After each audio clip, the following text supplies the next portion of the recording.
De todas as feridas abertas deixadas no continente euroasiático após o colapso da União Soviética, a Moldávia continua sendo um dos pontos de tensão mais subestimados, porém importantes. Por 2 séculos, a nação considerada uma das mais pobres da Europa tem sido marcada por uma luta entre o Oriente e o Ocidente, ou mais precisamente, entre a Europa e a Rússia. Na semana passada, o presidente russo Vladimir Putin aumentou ainda mais a tensão. A mídia russa e vários veículos internacionais noticiaram que Putin emitiu um decreto acelerando a concessão de cidadania para os residentes da região separatista pró-Rússia da Transnistria, uma faixa de terra estrategicamente importante situada entre a Moldávia e a Ucrânia.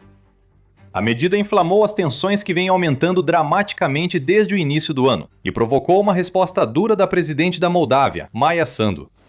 Veja por que Putin tomou essa medida, como a Moldávia e Maia Sandu reagiram, e o que esses fatos indicam para o futuro da região. As raízes do problema vêm do colapso da União Soviética no fim dos anos 1980. No entanto, há quem diga que os problemas da Moldávia com a Rússia remontam a 1812, quando a Bessarábia, a parte oriental do que então era conhecida como Moldávia, foi cedida ao Império Russo ao final de uma guerra vencida pelos russos. A maioria dos moldavos nunca se adaptou ao domínio russo e, historicamente e culturalmente, está mais alinhada à Romênia. Na verdade, as diferenças entre moldavo e romeno são linguisticamente apenas cosméticas. Em 1918, após a Revolução Russa, a Bessarábia tornou-se brevemente independente como República Democrática da Moldávia e uniu-se à Romênia, mas essa soberania durou pouco. Na Segunda Guerra Mundial, a União Soviética ocupou o território e criou a República Socialista Soviética da Moldávia. Quando a União Soviética começou a desmoronar em 1989, os moldávios aproveitaram e buscaram a independência, iniciando os problemas atuais. A Transnistria, território de cerca de 4.100 km², na margem esquerda do rio Dniestre, se opôs ao crescente nacionalismo moldávio. A tensão aumentou quando os moldávios aprovaram uma lei tornando o moldávio língua oficial e trocando o alfabeto cirílico pelo latino. A maioria na margem esquerda usava o russo para se comunicar. Assim, transnistrianos comuns, principalmente das minorias russa e ucraniana, podiam temer marginalização com um novo regime linguístico e organizaram protestos. A Transnistria virou o centro industrial da Moldávia sob domínio soviético, tornando suas elites cada vez mais poderosas politicamente. Eles podiam ver o que estava por vir à medida que o poder se deslocava para o oeste. Quando a Moldávia adotou uma declaração de soberania em 1990, os transnistrianos se declararam uma república autônoma, a República Autônoma Moldava do Dniestre. Uma breve guerra civil eclodiu, agravada pelo envolvimento do 14º Exército Soviético, já estacionado na Transnistria. Os moldavos decretaram a transferência de tropas e equipamentos soviéticos para as novas forças de defesa da Moldávia, mas o 14º Exército ignorou. O presidente russo Boris Yeltsin transferiu as forças ao controle da Federação Russa. O 14º Exército aliou-se aos separatistas, derrotando as forças moldavas e garantindo a integridade da região separatista. Ao final, um acordo de paz foi assinado em julho de 1992 e iniciaram negociações para resolver o conflito permanentemente. Infelizmente, após 34 anos, ainda estamos longe de uma solução definitiva e amigável. Governos de ambos os lados tentaram repetidamente alcançar paz duradoura e acordos territoriais aceitáveis para ambos, mas nenhuma tentativa teve sucesso. Ambos os lados culpam o outro pelos fracassos.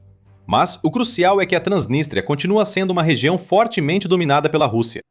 Demograficamente, a região se divide quase igualmente entre russos, ucranianos e moldávios, havendo poucos gagauzes e búlgaros. Os idiomas oficiais, russo, moldávio e ucraniano, refletem essa diversidade. Mas o russo é o principal idioma do governo, educação e cotidiano. Mais importante ainda, 1.500 soldados do Grupo Operacional das Forças Russas na Transnistria, ou OGRF, permanecem estacionados permanentemente na Transnistria. Essas tropas eram rotacionadas a cada 6 meses, mas Moldávia e Ucrânia bloqueiam as tentativas russas desde 2022. A maioria está no antigo depósito de munições soviético da vila de Kobazna. Localizado a pouco mais de 1 milha da fronteira com a Ucrânia, esse grande depósito de armas é o maior da Europa Oriental, com cerca de 22 mil toneladas de equipamentos militares, sob guarda russa. Como você pode imaginar, esse enorme estoque de armas é uma ferida aberta tanto para a Moldávia quanto para a Ucrânia. Só as autoridades da Transnistria e da Rússia sabem o que está armazenado lá ou seu estado. Muito desse material, sem dúvida, já passou muito do seu prazo de validade, estando lá há cerca de 35 a 75 anos. O que ocorre na Ucrânia não ajuda. Com uma guerra destrutiva a poucos quilômetros, autoridades temem as consequências de um possível ataque acidental ao depósito. Com tanta munição potencialmente instável armazenada lá, a Academia de Ciências da Moldávia determinou em 2015 que uma explosão em Kobazna seria equivalente aos bombardeios atômicos de Hiroshima e Nagasaki. Russos, ucranianos e moldávios temem que munição e equipamentos ainda utilizáveis armazenados possam ser usados na guerra, envolvendo a Moldávia no conflito. É um problema difícil de resolver, com cada parte puxando para um lado. Os moldávios querem a retirada de armas e tropas, mas isso é inviável enquanto durar a guerra na Ucrânia. As autoridades da Transnistria mantêm ambos como garantia contra possíveis tentativas da Moldávia de reunificar a região à força. Os ucranianos provavelmente gostariam de eliminar as tropas e capturar o equipamento. E os russos há muito tempo vêm tentando tirar proveito da situação, como a liderança russa costuma fazer. Durante boa parte do período pós-independência da Moldávia, a questão da Transnistria foi praticamente ignorada. Os governos moldavos tendiam a oscilar entre regimes pró-Rússia e regimes controlados abertamente por oligarcas, sem que nenhum deles tivesse um forte incentivo para encerrar esse capítulo de forma definitiva. Mas tudo isso mudou de forma decisiva quando Maia Sandu assumiu o cargo em 2020. Sandu não é de forma alguma pró-Rússia. Ela assumiu o poder com uma plataforma pró-Ocidente e anticorrupção, buscando ativamente a integração com a União Europeia e possivelmente com a OTAN. Moldávia assinou um acordo de associação com a União Europeia em 2014, mas sob Sandu, a busca pela adesão à União Europeia ganhou grande impulso. Em março de 2022, a Moldávia pediu adesão à União Europeia e recebeu o status de candidata 3 meses depois. Em junho do ano seguinte, a Moldávia firmou o Acordo de Livre Comércio com a Associação Europeia de Livre Comércio, iniciando negociações de adesão em dezembro. Em 2024, foi realizado um referendo sobre a entrada da Moldávia na União Europeia. Diante de alegações de interferência externa e manipulação de votos por grupos criminosos, principalmente partidos russos ou pró-Rússia, uma apertada maioria de 50,17% votou sim. Com aval popular, o trabalho para cumprir os critérios de admissão da União Europeia avança rapidamente, mas a questão da Transnistria segue como grande obstáculo. Já vimos essa história antes na Geórgia e na Ucrânia. Agora, a Rússia está usando a mesma tática para frustrar, ou pelo menos adiar indefinidamente, as esperanças da Moldávia de ingressar na União Europeia.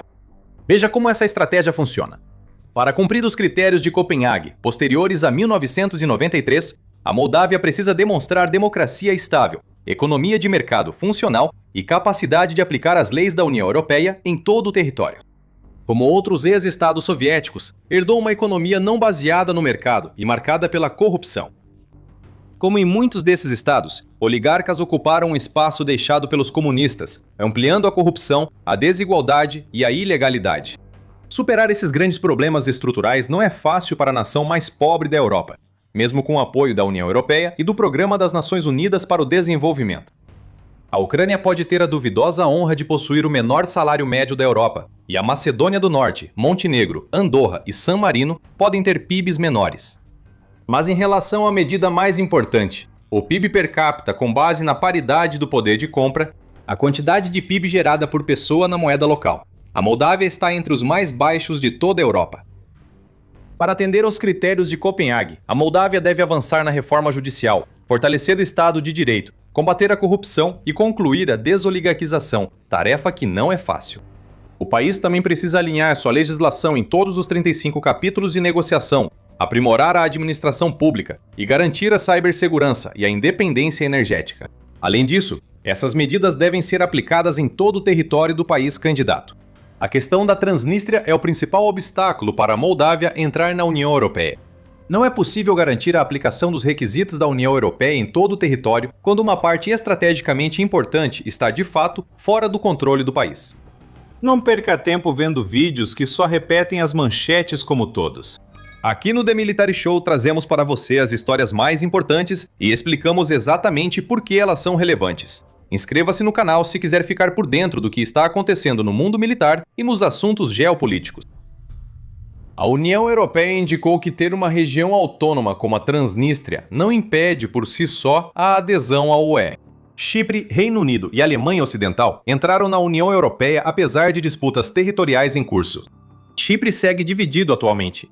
Esses países entraram na União Europeia antes de Copenhague, quando as regras eram menos rígidas.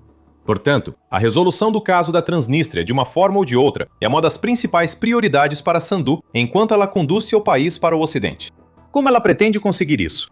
Oficialmente, ela busca reintegrar pacificamente a região à Moldávia, por meio de um processo centrado na desmilitarização, desoligarquização e democratização. Ela propõe um mecanismo internacional, com o apoio da União Europeia, para supervisionar a transição, alegando que a presença contínua das forças russas dificulta a segurança. Extraoficialmente, ela já mostrou que sua ação é muito mais dura do que suas palavras. A Constituição da Moldávia exige neutralidade e proíbe forças estrangeiras em seu território. Alterar o status de neutralidade requer referendo nacional, o que é improvável, pois a maioria dos moldávios apoia mantê-lo. Uma pesquisa de junho de 2023 mostrou que 28% votariam em um referendo hipotético a favor da adesão da Moldávia à OTAN, enquanto 60,3% votariam contra. Embora não tenha violado abertamente a neutralidade com ajuda militar à Ucrânia ou permitindo tropas ucranianas na Moldávia, ela apoia firmemente a Ucrânia na defesa contra a invasão russa. Desde janeiro, junto com a Ucrânia, ela intensifica o cerco econômico contra a Transnistria. À meia-noite de 1º de janeiro, a Ucrânia passou a impor controles rigorosos nos 450 quilômetros de fronteira com a Transnistria, exigindo inspeções para qualquer movimentação permitida de mercadorias ou pessoas. Simultaneamente, as autoridades moldavas reforçaram os postos de controle e ampliaram a fiscalização de fronteira, utilizando unidades móveis para apoiar o controle além dos pontos de passagem fixos. Exatamente 2 anos antes, em 1º de janeiro de 2024, o governo de Sandu havia imposto taxa sobre importações e exportações de e para a Transnistria, levando o líder separatista Vadim Krasnazelski a acusar a Moldávia de realizar um bloqueio econômico contra a região. Ele já fez essas afirmações antes, mas desta vez estava basicamente certo. Com a interrupção de energia após a perda inesperada dos subsídios russos ao gás em janeiro do ano seguinte, a medida prejudicou a economia da Transnistria. Em 2025, a economia contraiu quase 18%, com a produção industrial caindo 27,3%, o volume do comércio exterior caindo 28,5% e a inflação disparando para 14,7%. Com essas novas ações de controle de fronteira, as perspectivas para 2026 continuam ruins. O bloqueio feito por Ucrânia e Moldávia mudou a Transnistria de uma área cinzenta sob administração russa discreta para um local controlado, onde o apoio externo fica visível e fácil de ser cortado. Por anos, grande parte do apoio russo à Transnistria passava por rotas informais, empresas aliadas e fiscalizações alfandegárias brandas, driblando o controle da Moldávia. Ao fecharem essas rotas, Moldávia e Ucrânia dificultaram a presença russa e reduziram sua eficácia como pressão contra a integração à União Europeia. A medida claramente enfureceu Putin, e ele reagiu aumentando a aposta.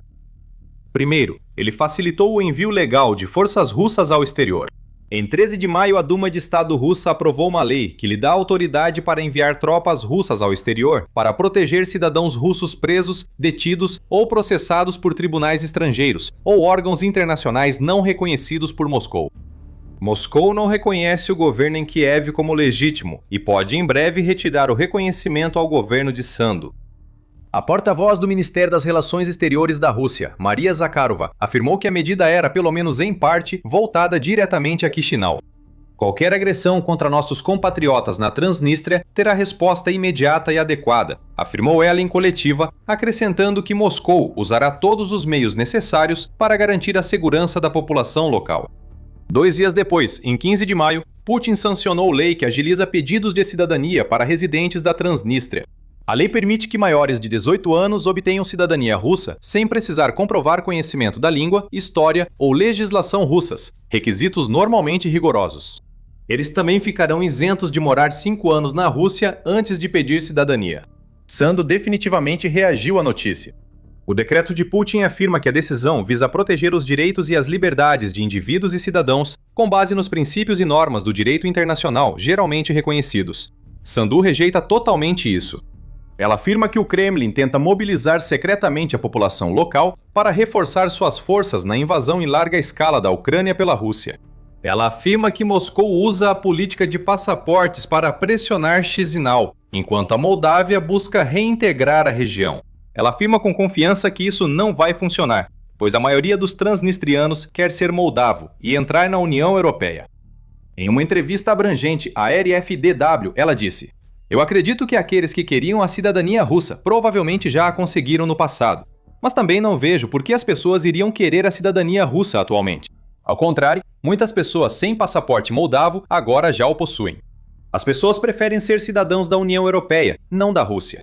Ela havia afirmado alguns dias antes, em uma conferência em Tallinn, Estônia, que desde o início da guerra na Ucrânia, a maioria na região buscou a cidadania moldava por se sentir mais segura com a cidadania da Moldávia do que da Rússia. Os fatos confirmam o que ela disse. A Moldávia e a Transnistria permitem dupla cidadania. A Transnistria emite seu próprio passaporte, mas fora da Abcásia e da Ossétia do Sul, duas outras regiões separatistas não reconhecidas na Geórgia, ninguém o reconhece, nem mesmo a Rússia. Então, para os transnistrianos que desejam viajar além de suas fronteiras, a dupla cidadania é indispensável. De acordo com o censo de 2015, cerca de 475 mil pessoas vivem na região, sendo que pelo menos 358 mil possuem cidadania moldava. Cerca de 220 mil possuem cidadania russa e outros 100 mil, aproximadamente, têm cidadania ucraniana.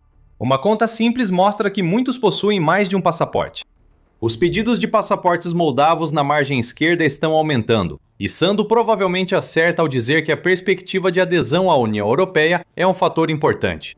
Mais de 2 mil residentes solicitaram passaportes moldavos em 2025, um aumento de 50% em relação a 2024.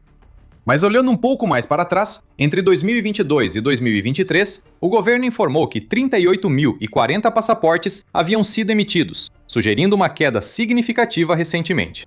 As estatísticas oficiais mostram que a maioria dos que têm cidadania moldava a obteve antes da guerra na Ucrânia, não depois.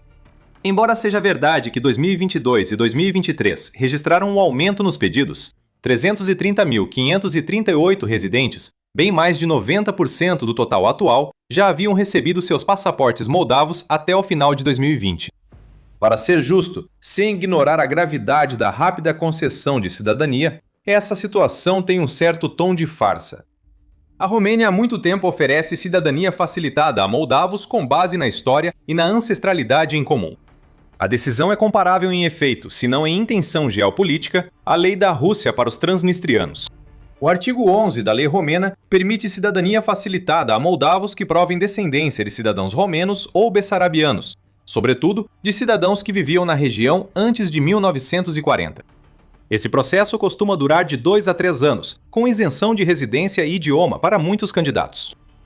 Isso é uma conquista significativa para os candidatos aprovados. Sem comprovar descendência, candidatos moldavos teriam que residir permanentemente por 8 anos na Romênia e passar em testes de língua romena e cultura, além de outros requisitos. Essa política concede cidadania da UE a moldavos, permitindo viajar, trabalhar e residir sem visto em toda a União Europeia, assim como a cidadania russa oferece oportunidades semelhantes aos transnistrianos na Rússia. Não surpreende que, até 2024, centenas de milhares de moldavos, mais de 1/3 da população, tenham obtido passaportes romenos dessa forma, incluindo a própria Sandu. De fato, Sandu diz que votaria pela reunificação da Moldávia com a Romênia se um referendo sobre o assunto fosse realizado em seu país. A Moldávia já optou por se unir à Romênia há um século, como mencionamos anteriormente. Se a questão da Transnistria não puder ser resolvida, a unificação pode ser a melhor opção da Moldávia para entrar na União Europeia. Sandu prefere entrar na União como Moldávia soberana, mas se não for possível, unir-se à Romênia é um plano B viável.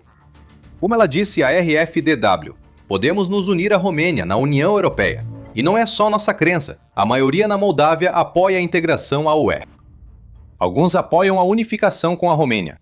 Atualmente, trabalhamos para integrar a Moldávia à União Europeia e esperamos que isso aconteça.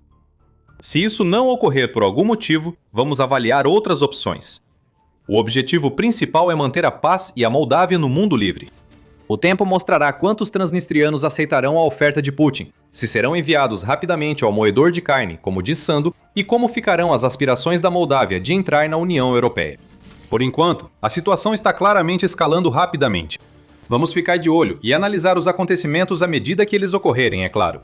Enquanto isso, enquanto a Moldávia desfruta de relativa paz e segurança, as coisas estão esquentando em várias partes do planeta. Veja o vídeo sobre 5 conflitos que podem causar a Terceira Guerra Mundial ainda este ano. Obrigado por assistir.